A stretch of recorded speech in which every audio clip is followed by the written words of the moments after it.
Hey boo hey, it's me, X Mayo. I'm a comedian, writer, producer, and taco expert. Also, when it comes to confidently managing my finances, your girl is a beginner, for sure. So I want you to join me on The Dough, Limonada Media's new 10-episode podcast series as I dive into better understanding the financial trapdoors that any of us could fall into. And I've fallen, I keep on falling like Alicia Keys, okay? But if you've ever stayed in a bad relationship to avoid moving out costs or just found yourself swimming in debt, you are not alone. Each week, I'll be exploring all types of financial flops and money myths that stand in the way of our financial freedom. On this show, cash is queen. We hardly know her, but baby, we are determined to be her best friend. The Dough is out now, wherever you get your podcasts. Meet Jeanette McCurdy. She's an author, a writer, and a big feeler. So much so that she's making a podcast all about her feelings. Jeanette's memoir, I'm Glad My Mom Died, welcomed the world into the story of Jeanette and all of the intense life experiences that molded her into the person she is today. But how does she manage all of the messy, hard feelings she's feeling right now? In each episode of Hard Feelings, her new podcast with Limonada Media, she'll tell you all about it. Jealousy, shame, social anxiety. She wants to laugh about it, cry about it, and work through it with you by her side. Why? These hard feelings are a big part of the human condition. They unite us all, but only once we're willing to face them. Hard Feelings is out now, wherever you get your podcasts. Limonada. Hello, it's Elyse. I'm out for a while on maternity leave, but we're back this week with a rerun of one of my favorite episodes of Funny 'Cause It's True. Enjoy!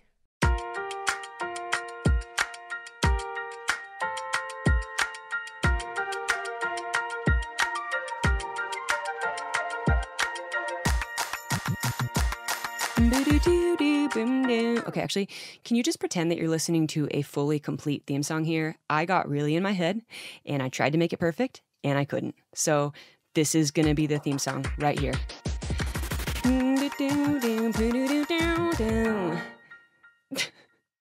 Hello, and welcome to another episode of Funny 'Cause It's True. I'm Elyse Myers. So have you ever seen the show You on Netflix? It's like a thriller, horror, this like beautiful man being like deeply obsessed with somebody and then like wanting to do anything he possibly can to just like be involved in their life. Have you seen that show? Obviously. Me too. To the point where like I almost couldn't really watch the newest season before talking to this next guest, Penn Badgley, because I just didn't want to have that like fresh on the brain because I knew it would like ruin my conversation with Penn because that's all I would think about. So now that you know, I'm talking about actor and musician Penn Badgley, and I did have to Google the pronunciation of Badgley, and it is in fact Badgley, like a badge. Boom. He also plays Dan Humphrey on Gossip Girl, and while these roles do define his career, they don't really define his personality. Like, Penn Badgley is not really a serial killer for real life, but he is one of the most warm, kind, and down-to-earth people I have ever talked to, and I consider him a friend now, which I just love that I can do that, and you will get a peek of that today in our conversation. Did you know that while he was taking a break from acting, also he was in a band? That's cool. Okay, two things that are funny because they're true. Number one, Penn is in a show called You, like I said, and that is confusing when you're in an audio platform and we just keep saying you, as if I'm saying you. But it is a show. I wish I could like audio insert like quotations because that's how you like talk about a show, but okay. And number two, I went on Penn's podcast first, which he co-hosts with his friend Sophia Nava. And we talked about how I once slipped and fell with my skirt over my head as my middle school crush walked by. So he went into this interview knowing that, which is embarrassing. And, middle school stories really do just like bring people together. Okay, let's get into it. If you are trying to use the Zoom for any purposes, I'm fine with that. However, it is comical how no matter where I am, I tend to look on these things pretty haggard. It won't be used. It's too much pressure. You should talk to Nava. We're trying to shift to more video content. In fact, we have actively done that. We're about to release a video episode. And it's a whole other order of work. Well, you are very famous, so it makes sense. People just want to watch you and the guests. Just like stare at your faces as you talk. Is that weird? I just don't know what. I mean, yeah, it's. I mean, yeah. Yes. You've been famous for a really long time. I feel like this is kind of just normal for you. Yes, it is. It is. Do you know that meme with? I think it's a dog. It's like a dog with eyes that are off kilter, On and it's sitting in fire? a kitchen, sipping coffee, and the kitchen's on fire, and he goes, "This is fine." And I like it because I believe that's the wording. I believe he's not saying, or they are saying. I believe the dog is not saying, "I'm fine," or "It's okay," or "It's fine." What's happening is there's an appraisal of the reality that the kitchen is on fire, and the decision to say, "Well, this is fun." So the way that Penn starts to break this meme down, honestly, was like my first hint at the fact that Penn is very insightful and very analytical. And this was not going to be the conversation that I thought it would be, but it would be so much better because I know that Penn is not the characters that he plays on TV, but I was just still very surprised by how like thoughtful he is and how much he thinks just in general. Like, it's really cool and it's really inspiring. And I think this was a shift in my brain right here where I was like, okay, I'm actually going to get this very, very real side of him during this conversation. What I like to believe about the meme is the fire started so slowly that by the time that photo is being captured of him, he's like, I've been in this fire for so long. Wait, you said Yeah, photo. it's a photo in my brain. So it's his photo being taken by who? I don't know. But the fire started so slowly that now he's in flames and he's like, I think this is fine. It's been fine the whole time. We'll see how it goes. It's actually very dark. Yeah, he's the well, I think that's what the meme is actually meant to represent. It is meant to represent how we all feel. I mean, that's why it's funny. It would not be funny if it didn't strike a chord of reality in our minds and our hearts. I think that this should honestly be the whole episode is just us breaking down memes. Yeah. Talking about memes. What does Penn meme? Oh, that's very good. I think you guys should absolutely do this as a segment on your podcast. Number 2, I feel like you are a very like analytical person in every way. And it really fascinates me to watch you take something that's very funny and break it down. And then make it not funny. No, make it understandable of like, I mean, that's literally this podcast, like Funny Because It's True is like trying to take moments that are funny, but then breaking it down to like, this is not crazy. This is just like real and it happens all the time. But I like the way that you approach things. It's very interesting. Have you always been this way or is this more like later in life? To be honest, I've been understanding a little bit better why I am this way. Everybody is a really complex mix of nurture and nature, you know. Only in the briefest, most beautiful moments of life do we really glimpse like maybe our true selves, you know, like our essence. And so much else is culture, so much else is nurture. And so what is really me? Am I really that analytical by nature? But I think what I've learned to do is to cope by thinking through things. And I don't love always thinking. Do you ever have a moment where you can shut your brain off? And if so, how do you do that? It's a real popular answer these days. Great. Through prayer. I didn't expect that. You could have given me 100 guesses as to where I thought this question was going to go, and I wouldn't have even come close to guessing his answer. Yeah, it's and I'm serious. It actually, because for people talk about meditation a lot and mindfulness. I do that, but that's, to me, meditation without prayer is like an answer without a question. To me, they're dialectical. The relationship is so interconnected, and I don't ever meditate without prayer anymore. Whereas years ago, I used to meditate a lot without any prayer, and so I don't come to it from a broader secular sense. If I'm meditating, there's a purpose to it. It's because I'm asking questions and I'm feeling my heart and trying to relate to that origin, that source of my heart, whatever we want to call that, and I don't know that there's such a thing as the mind shutting off. Do you think that when you're creative, like when you're praying and you're meditating, do you find that is helpful with your creativity if you can access that part of your brain and quiet all of the unimportant stuff? Like, do you try and tap into that when you're being creative? Yeah, I mean, to me, it's like it's a devotional state. It's a devotional orientation, and more, I think that's what I seek in life. That's what I practice. The other thing about prayer, I think, that gets such a bad rap, understandably, is like, what is it without action? It's not. It's essentially nothing. It's thoughts, And what are thoughts without action? Creativity is a great way to take it into the realm of action. Acting is a passive state. There's nothing that you have created in it. That's really interesting. You didn't write your lines. You didn't buy your clothes. You didn't even hang them up that day. But literally, like, there's so little about acting that is active in the traditional, in that way that people think about it. And all the focus that is put on actors. People watch a movie and they think they want to be an actor. I think largely because they would much rather be many other things than the actor. They might want to score it. They might want to edit it. They might want to be the cinematographer. They might want to direct or write.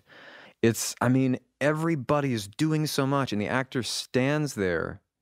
I stand there, and the only thing I can do is be honest about how I feel as I say things that I've not thought of. That's really fascinating.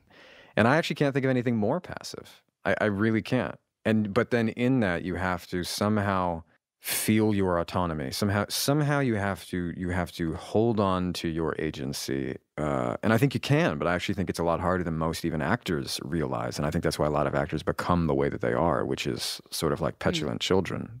And what are children but wanting autonomy and not able to get it because of the way they're treated, Do you think you were like let down by how passive it was because you became an actor so young? Like you obviously didn't understand that when you were starting.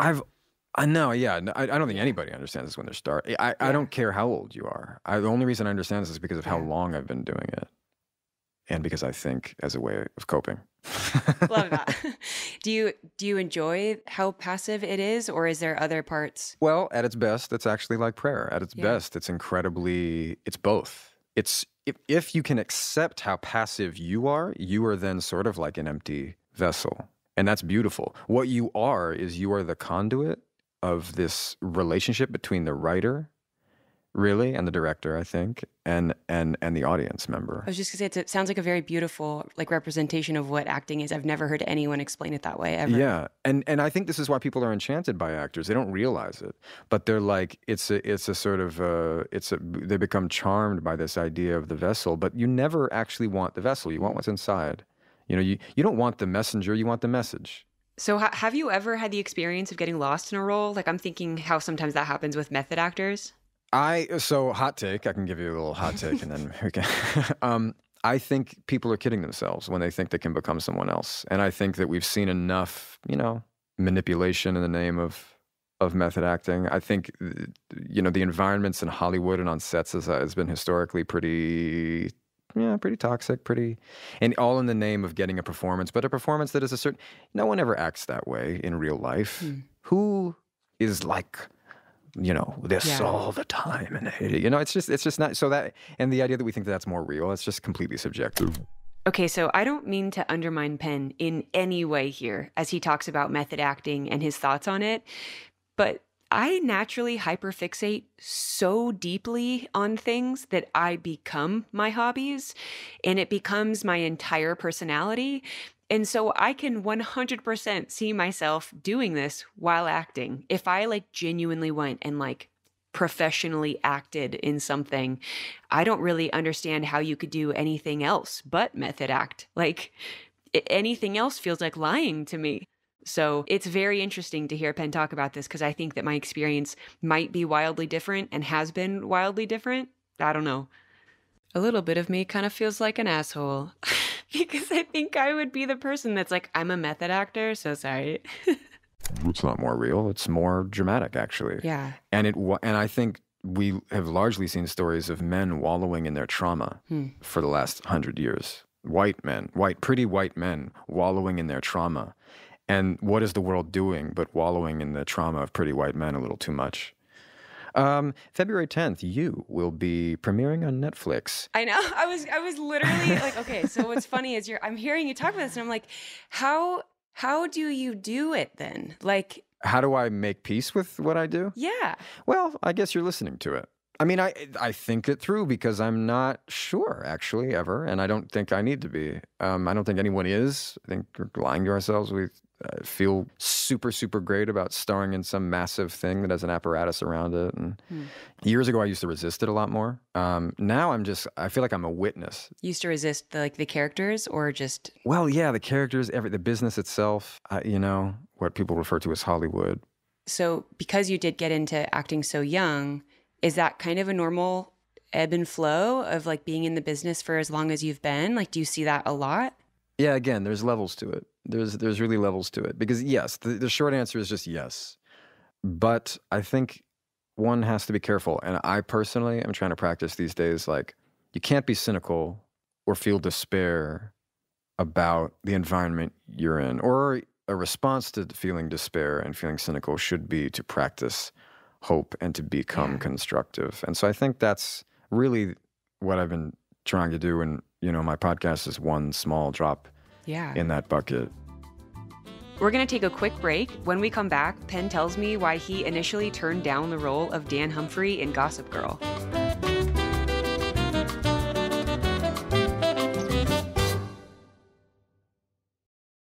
You want to know what's music to my ears? Bread bowls. And that brings me to our beloved sponsor, Panera. Whenever I'm not sure what I'm going to do for dinner, but I know I want something nourishing that I'll really enjoy, I pick up Panera on the way home. Plus, with Panera's new Crunch Time feature, Panera will send you a reminder at whatever time you want to order your favorite preset dinner with one easy swipe. It's been an absolute game changer to make sure dinner is taken care of while I'm out running around. I'm going to start with my favorite, their mac and cheese, featuring a creamy, rich blend of cheeses. But I also like to mix it up too, and Panera makes it easy. Sometimes I'll go with their Fuji apple salad with chicken. Or I'll try one of their unbeatably delicious and hearty soups, like their creamy tomato soup. It's a classic, and I have found no soup that pairs better with their warm, fresh bread bowl. And I have done plenty of research, trust me. So order Panera tonight to get a delicious dinner in one easy swipe. Available only in iOS mobile devices. Other restrictions apply. And for more information on clean, visit panerabread.com/clean. I do a lot of writing for this show, and I always try to be really careful about my spelling, my grammar, and just the overall quality of my writing, but it's hard when I'm moving so quickly to check everything. That's why every single day I'm super thankful for Grammarly. They've helped me come off so much more confident in my writing, and also I just feel more confident sending emails, all of the emails. Grammarly does more than just fix grammar and typos. With Grammarly Premium, it takes your writing to the next level. To me, Grammarly is like having my own personal writing consultant right there with me, letting me know when I'm maybe being a little indirect or less concise than I could be. It's those little checks with their software that make all the difference for me, helping me strike the perfect tone and actually getting things done. The free version of Grammarly offers instant proofreading with comprehensive spelling, grammar, and punctuation suggestions. They also offer a tone detector, but I recommend the premium version, which offers clarity-focused sentence rewrites. You'll be amazed at what you can do with Grammarly. Go to Grammarly.com/podcast to download for free today. That's GRAMMARLY.com/podcast.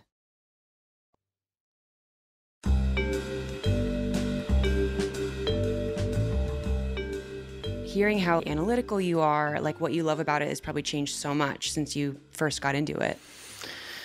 I was starting to reflect on this recently in a therapy session, actually, in a way that was far more fruitful than it's been in a long time. And I was able to sort of remember when I loved it purely as an art form, and then when it became a business. And I think, when you were asking me before, you were asking me about acting, but in a way I was really responding more about the profession of acting. And that's very different. When you have to make it a living, when it's no longer just this pure experience, there's art and then there's, of course, commerce. So for me, I think I was probably about 10 when it began to shift into a less than pure and healthy relationship. Wow. And that's very young.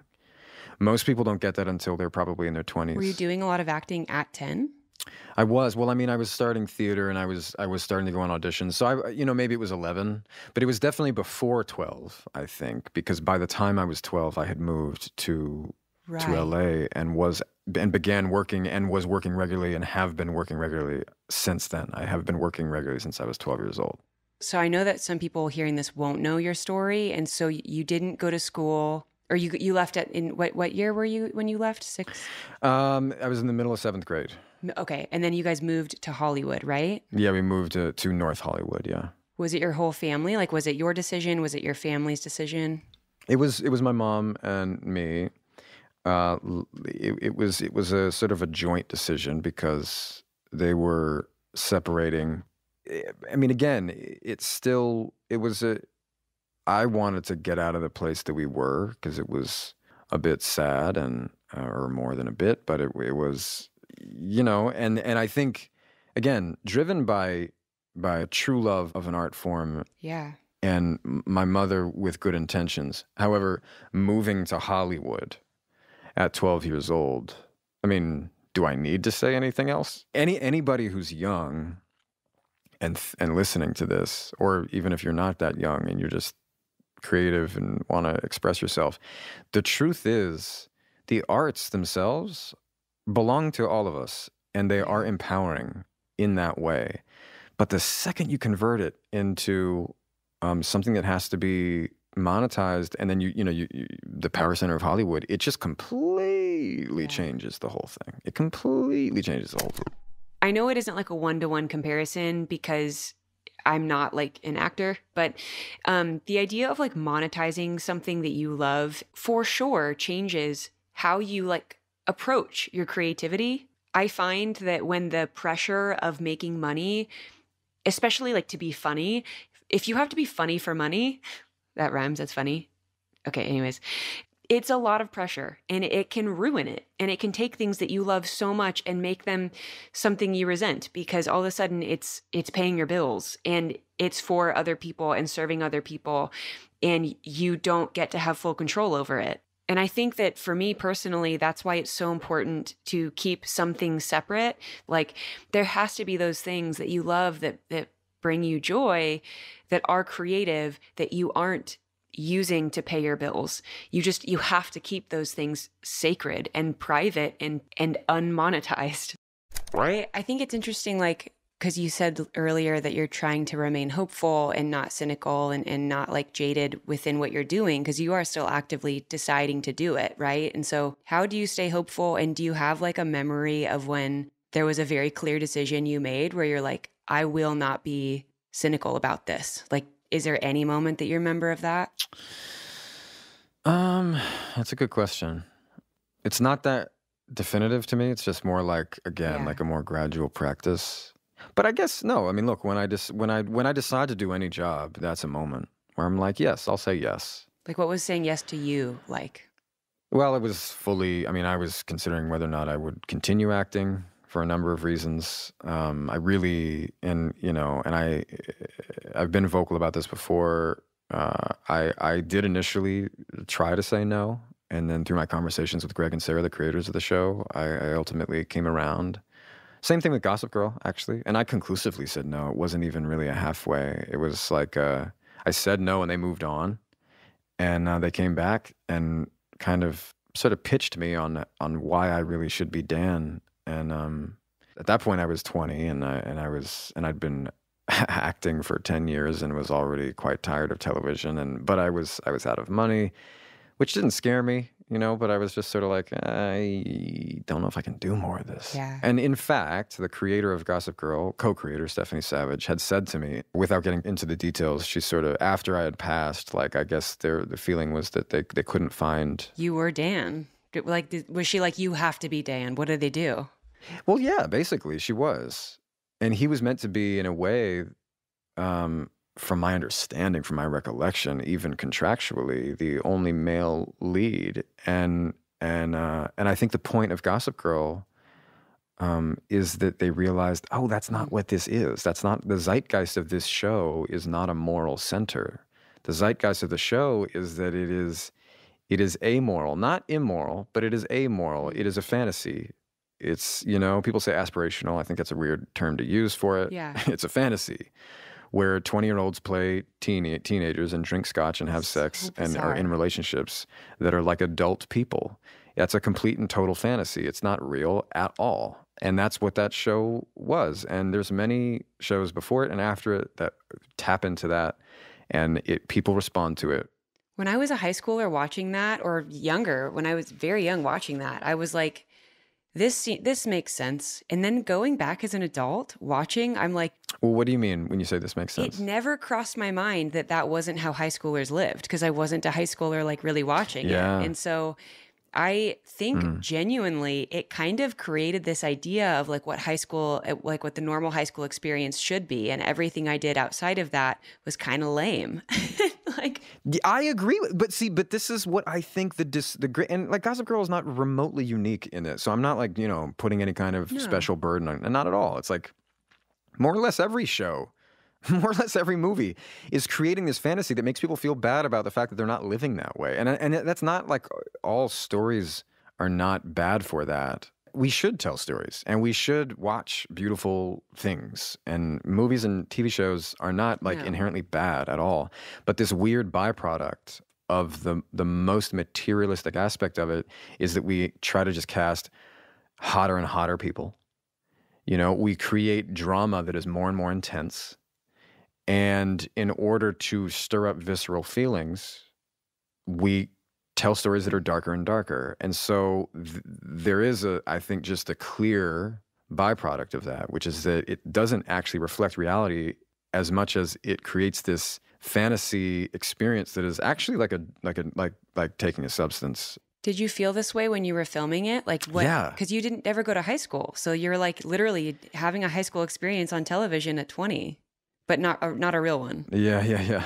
Well, but I had been playing high schoolers. The weird thing is, like, I think I'd been playing high schoolers for 10 years at that point. Or no, 8 years. I mean, so, from 12 to 20, I was playing, like, versions of a middle or high schooler, Like with Dan, and I don't know why I'm blanking on your character's name and you. What is his name? Let's just leave it like that. Let's just see how long it why. takes. I'm Joe. Okay, it's Joe. It. Joe. Not me forgetting my guest's character's name. As if I haven't obsessively watched the show. Honestly, this worked in my favor right here. Because he's meant to be the everyman, or seem like the everyman. I hope he's not the everyman, but it's all good. So with the idea of like these characters, I know that they are very different in terms of like the outworkings of their behavior, but their feelings seem the same. Like they seem almost like two sides of the same coin. Do you feel that way? Yeah, no. I mean, I think also that's the point. I think the point is that in the first episode of the first season, I'm more or less playing Joe like a version of Dan. I mean, I'm not in my mind saying Joe is like Dan. I will play Joe like Dan in the first episode. It's more like these are all the same tropes. It's a sensitive guy who loves books, meeting a girl who's out of his league. And that's how many stories are that way, by the way? A few. Like go through literature, go through movies, go through TV. I mean, like how many stories of men in that position have we? It's like a lot, So I think the point is that actually you, my show now, is consciously seeing all of that and deconstructing it, which is really interesting. It's interesting that you get to use this and I know you said that it's a passive situation, but you still are very much involved in portraying this person. And I feel like because you are so analytical, and I honestly didn't know how much of that was you and your character, but even getting to have personal conversations with you, it just was shocking to me how you are very steady and you think about things so much. And I do see that in your characters. And so do you ever feel like you are getting to play a part of yourself in these, or is it just a coincidence? On one level, just yes. And it is also a coincidence. It's a coincidence that I'm playing them. Like they cast me. That's a coincidence. Yeah. It's not like I'm destined to play this or that. So to me, I don't think you can ever play anybody but yourself. This is what I was saying about method acting before. When somebody says becoming a character, you're not literally becoming someone else. That would be insane. That would be a delusional process where you're making yourself somehow believe you're someone. No. I think all you can ever do is be yourself. Let's take another break. When we return, Penn talks about his love of music.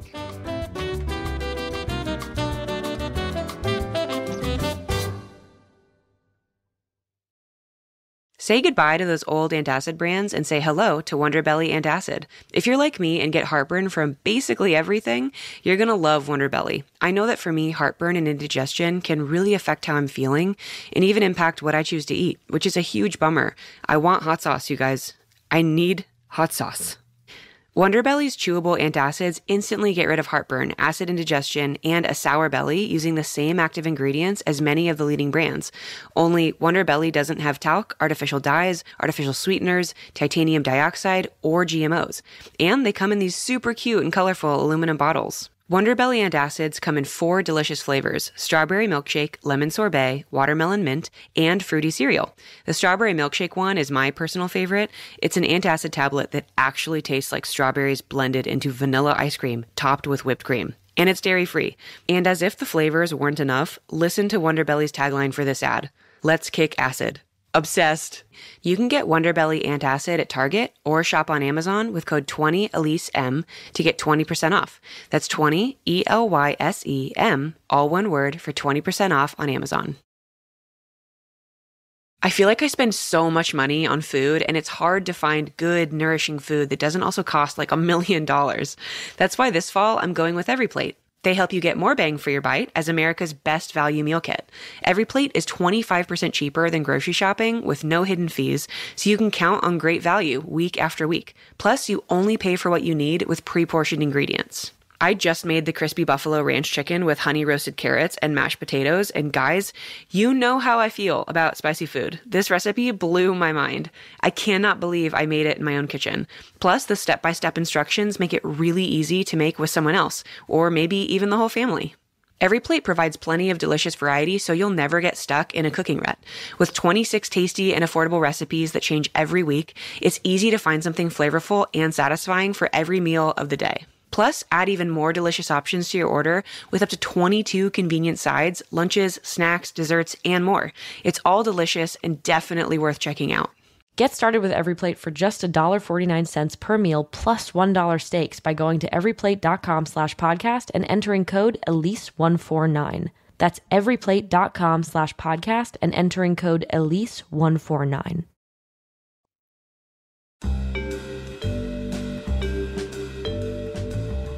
You know, the reason I think about this is because I have to do it all the time. You would be bad at your job if you didn't think about it all the time, I think. It's like very good you think about it.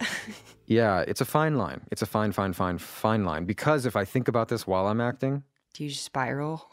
Well, yeah. I mean, look, all these stories that you tell on your podcast or any of the other platforms, and that kind of the stories that I tell on my podcast about middle school, like you know, it's the equivalent of spiraling, and you're like, oh what do I do? What do I do? What do I do? What do I do? Now, in acting, the fortunate truth is that you know what to do. You have a line. So you say it, but then you're saying it, and it's not believable. And guess what? That's bad acting. Okay, so fun fact, one of the first times I was ever on a set was with Audible, and I had to act, but I was acting as myself, but also not myself. Like, I was still saying things that I wouldn't say and reading from a script and memorizing lines and, you know, all of that. And I genuinely couldn't get over the fact that I was saying things that weren't naturally coming out of my mouth.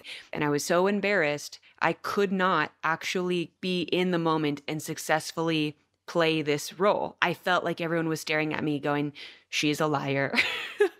Like, the whole point of acting is to act. And what Penn is saying is absolutely correct.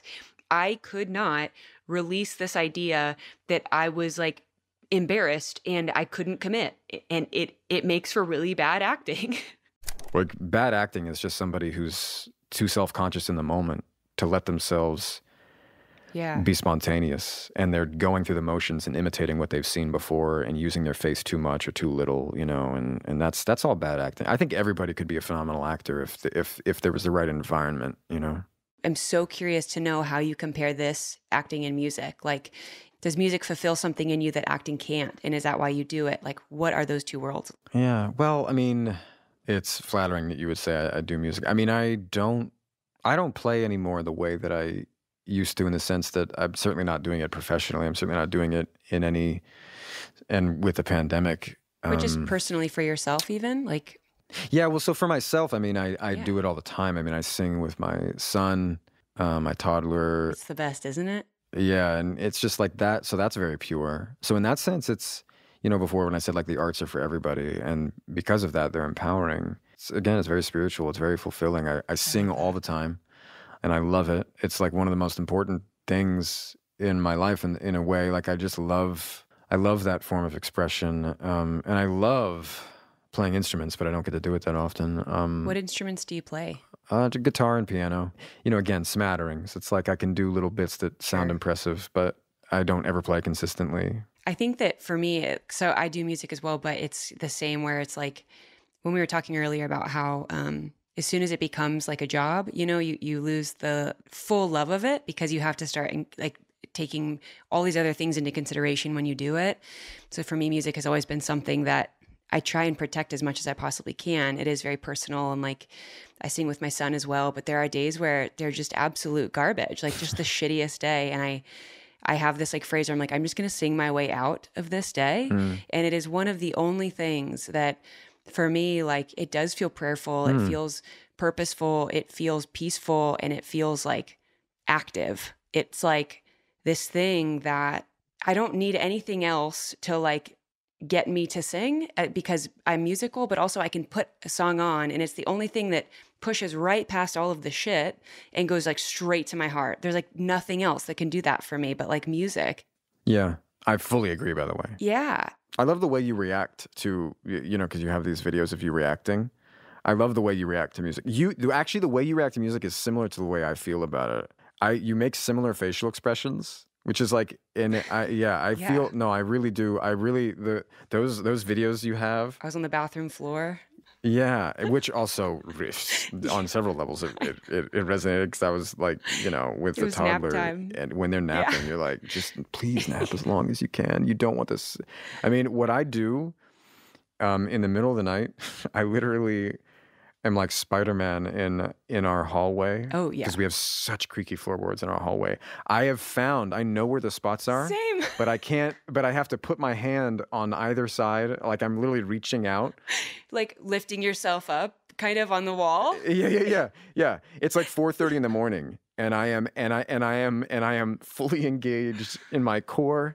And all the different, and it wakes me up entirely. Like, in fact, it happened this morning and I couldn't get back to sleep. So when we first had August, I would put Post-it notes on, because I was at home with him more. So I put like Post-it notes on the boards that like you just don't step on. Like, this is the spot. Wow. And we both now have come to learn them very well. But yeah, oh my God, it's awful. But yeah. Is there any music for you that if you're like, if I put this on, I go there? Like, is there anything like that for you?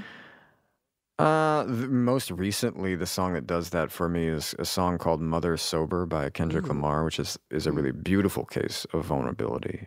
Very personal storytelling mixed with the unique feeling one has when they're processing grief and trauma and doing it for the first time really soberly, both figuratively and actually. And Beth Gibbons, I think is her name, from Portishead, is singing the chorus. And she's saying, I wish I was anybody but myself. And it's so beautiful. And it actually gives me shivers thinking about it. And at some point in the song, he even says, it gives me shivers. So to answer your question, rap has always, to me, been the most, it both speaks it explicitly and copiously, because you just get the most amount of words in rap.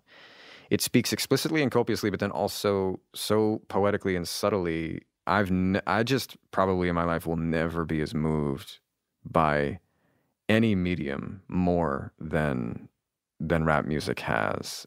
We have to send each other links back and forth because I need to hear what you're listening to, and I'll just send you it. It's going to be very different. 100% went from this interview to listen to the music that he suggested. And I sent him a link to one of my favorite songs ever, Ocean by John Butler. It's his 10-minute version, his acoustic guitar version. Oh my gosh, it's incredible. My wife and I more than once have cried while driving listening to this song, which is a little bit dangerous, but... It is dangerous, but we need it. We need a good cry sometimes. I know that we are running out of time, so I will let you go. Well, thank you. Thank you for having me on. Oh my gosh. Thank you. Seriously, thank you. We need like a 10-part series of you being on this show. And we do need to do What Does Penn Meme? Thank you so much for listening to my conversation with Penn. And if you're someone who likes to relive the awkward moments of your adolescence frequently, I definitely do, check out Pod Crushed. It's funny, it's insightful, and the three of them together, Sophie, Nava, and Penn, just bring me so much joy. And by the way, if you loved this episode, please rate and review us wherever you get your podcasts. It really helps. Okay, bye. There's more Funny 'Cause It's True with Lemonada Premium. You'll get access to all of Lemonada's premium content, including My 5 Questions with Moses Storm, which came out last Friday. Subscribe now in Apple Podcasts. Funny 'Cause It's True is a Lemonada Media and Powder Keg production. The show is produced by Claire Jones, Zoe Dennis, Nancy Rosenbaum, and Linnea Tony. Our associate producer is Tiffany Bowie. Rachel Neal is our Senior Director of New Content, and our VP of Weekly Production is Steve Nelson. Executive producers are Stephanie Whittles-Wax, Jessica Cordova-Kramer, Paul Feig, Laura Fisher, Kesla Childers, and me, Elyse Myers. This show is mixed by Johnny Vince Evans, additional help from Noah Smith and Ivan Krayev. Our theme song music was written by me and scored by Xander Singh. Follow Funny 'Cause It's True wherever you get your podcasts, or listen ad-free on Amazon Music with your Prime membership. Fun fact, Funny 'Cause It's True was one of Amazon's favorite podcasts of 2022. Thank you, Amazon.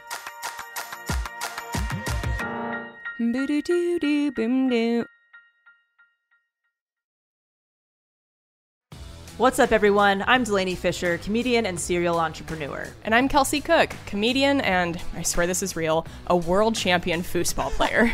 On our podcast, Self-Helpless, we dig into everything from heartbreak to career burnout to the wild stories from our 20s and the many anxieties we've experienced along the way. We're often joined by guests who range from celebrities to renowned health experts. And together, we'll unpack big topics like deciding whether or not we want kids, building your dream career, strengthening self-trust, and much, much more. So join us every Monday for an unfiltered, entertaining, and honest conversation with friends where you don't even have to leave your house. If you're not wearing pants, we will never know. That's right. So listen to Self-Helpless wherever you get your podcasts. Hey listeners, I'm here today to tell you about Lemonada Media's newest limited podcast series called Declined. This 10-part series takes you through the journey of two exceptional women from incarceration to freedom, ultimately leading to the creation of the Returning Artists Guild, an organization that uplifts the artwork of currently and formerly incarcerated artists across the country. Call Declined premieres November 27th wherever you get your podcasts. Casts.